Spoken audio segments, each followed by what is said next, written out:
Pasal bubagar khor aguli tangma 17 jubo boboni biskango koktuma rongni panda khlainai JRBT sebuk tlangman nutuinai khukhenka DFI te TYF tai borok abon logi logi hastini jehaike sebuk tlang jagi tongkha JRBT bo abar teibo belaikin sajaka tai financial obahati hake rajya sehati sebuk tlangman tuinai kotor sabawo ongkhrimaro hri sekhnarka DFI tai TYF ni haste kasku পলাশ ভূমি মূলত একটা বিষয় নিয়ে আপনাদের মাধ্যমে রাজ্যের মানুষকে অবগত করার জন্য ডিওয়াইএফআই এবং টিওয়াইএফ এর পক্ষ থেকে এই সংবাদ সম্মেলন আমরা আহ্বান করেছি। জেআরবিটির নিয়োগ সংক্রান্ত বিষয় নিয়ে যে উদ্বেগজনক ঘটনা সামনে এসেছে এটা নিয়ে আজকে ডিওয়াইএফআই এবং টিওয়াইএফ এর পক্ষ থেকে আমাদের বক্তব্য আমরা মানুষের কাছে তুলে ধরতে চাইছি। আপনারা জানেন যে জেআরবিটির মাধ্যমে গ্রুপ সি এবং গ্রুপ ডি পদে নিয়োগের জন্য আমরা ডিওয়াইএফআই এবং টিওয়াইএফ ধারাবাহিকভাবে আগরতলা সহ রাজ্যের বিভিন্ন প্রান্তে বহু মিছিল, লড়াই, আন্দোলন ইত্যাদি আমরা সংগঠিত করেছি এবং জিআরবিটির নিয়োগের দাবিতে রাজভবন অভিযান পর্যন্ত সংগঠিত করা হয়েছে ডিওয়াইএফআই এবং টিওয়াইএফ এর পক্ষ থেকে। দীর্ঘ সময় অপেক্ষার পর 13 সেপ্টেম্বর 2023 জিআরবিটির চূড়ান্ত মেধা তালিকা প্রকাশিত হয়েছে এবং এই মেধা তালিকা প্রকাশিত হওয়ার পর গত কিছুদিন যাবৎ আমরা লক্ষ্য করছি যে বিভিন্ন দপ্তরে রাজ্য সরকার এই মেধা তালিকা অনুযায়ী চাকরির অফার বিলি করছে। ঠিক এই সময়ে গতকাল বৃহস্পতিবার একটি ঘটনা আমাদের নজরে এসেছে এবং আজকে আমাদের রাজ্যের সমস্ত প্রভাতী সংবাদপত্রগুলোতে এই খবর অত্যন্ত গুরুত্ব দিয়ে প্রচার করা হয়েছে। ঘটনাটা কি? ঘটনাটা হচ্ছে 4 জন চাকরি প্রার্থী তারা এই জেআরবিটির মেধা তালিকা নিয়ে অসন্তুষ্টি ব্যক্ত করে হাইকোর্টের মধ্যে রিট পিটিশন দাখিল করেছিল এবং এই রিট পিটিশনের উপর গতকালকে প্রাথমিক পর্যায়ে একটা শুনানি হয়।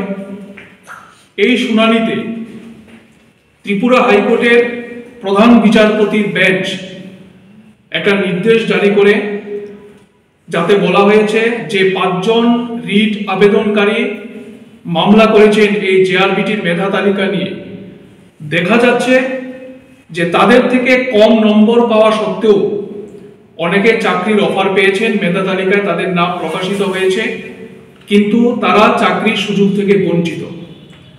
ফলে ত্রিপুরা হাইকোর্টের প্রধান বিচারপতি উনি রাজ্য সরকারকে এবং জেআরবিটি কর্তৃপক্ষকে নির্দেশ জারি করেছেন এই ঘটনার সত্যতা বিচার করে 1 মাসের মধ্যে তাদের নিয়োগের ব্যবস্থা করবার জন্য।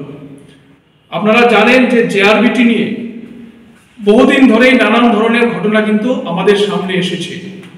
বিশেষ করে এই জেআরবিটির গ্রুপ সি এবং গ্রুপ ডি পদে নিয়োগের সময় আমরা ডিওয়াইএফআই টিওয়াইএফ যৌথভাবে আন্দোলন করেছি।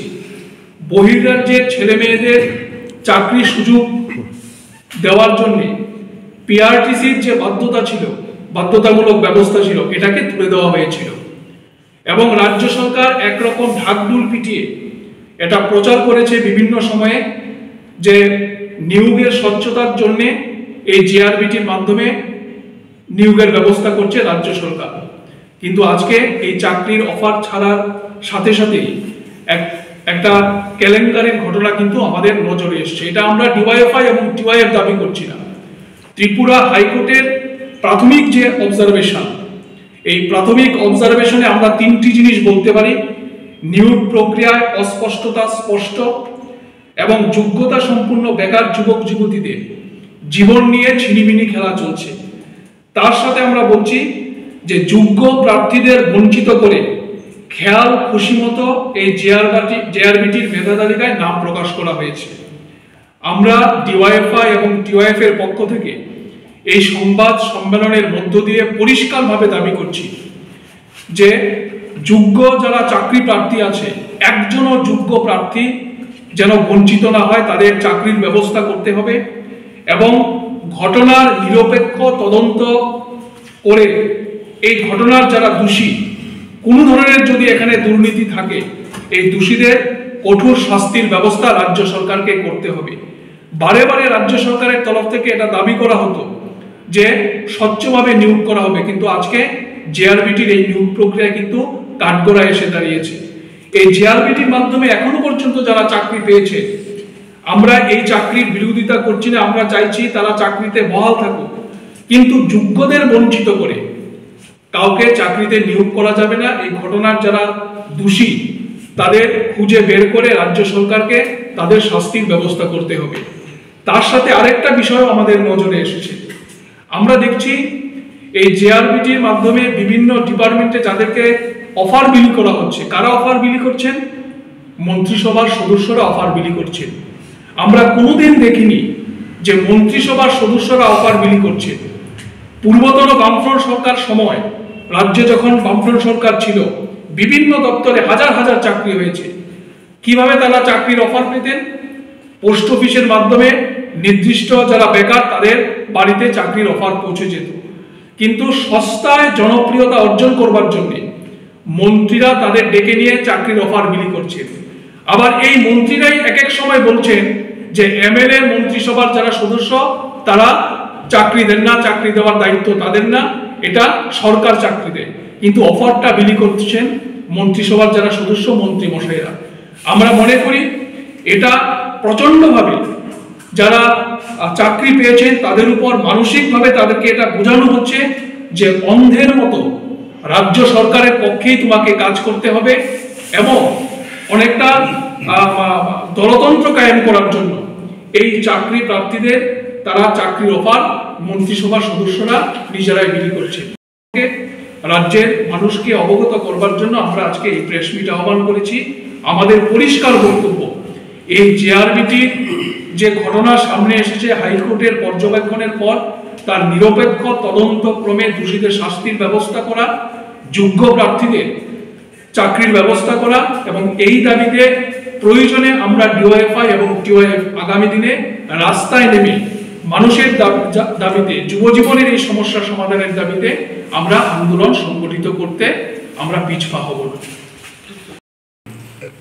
তার সঙ্গে দেখা হচ্ছে যে অফার করে আমরা দেখলাম জেআরবিটির একসঙ্গেই তাদের ইন্টারভিউ হলো, গ্রুপ সি এবং গ্রুপ ডি, কিন্তু একসঙ্গে নাম প্রকাশের পর অফার বেরিয়েছে ধাপে ধাপে 10 জন, 20 জন, 25 জন আলাদা আলাদা করে, এবং এটার মধ্যে দিয়ে স্পষ্ট এই যে নাম প্রকাশ করেছেন তাদের ঠিকানা কোন জায়গায় উল্লেখ করেন।